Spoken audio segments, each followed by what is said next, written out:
So hey guys, and welcome back to my channel. So today's video we are going to see how you can check what graphic card is present on your device.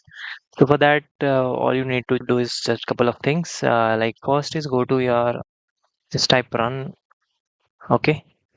So once you type run and press enter, you just need to type diag something. Just let me see what was the command.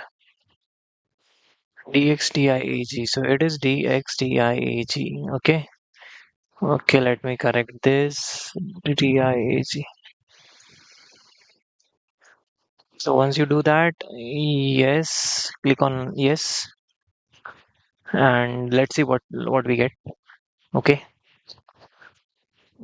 and it takes a couple of minutes. Okay, there we go. Let's just take it. Let it load. Let it load.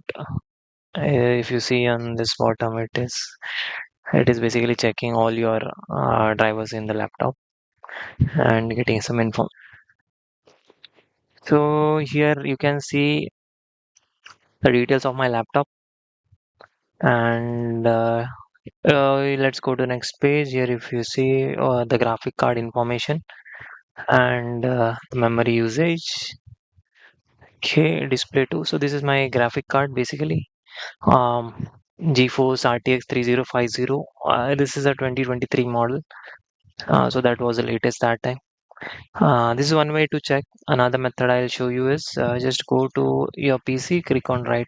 Okay, it might not show up on my Windows 11, but might show on your Windows 10 if you have. Other option is go to device manager and just scroll a little and search for display drivers. So here you will get information about your graphic cards.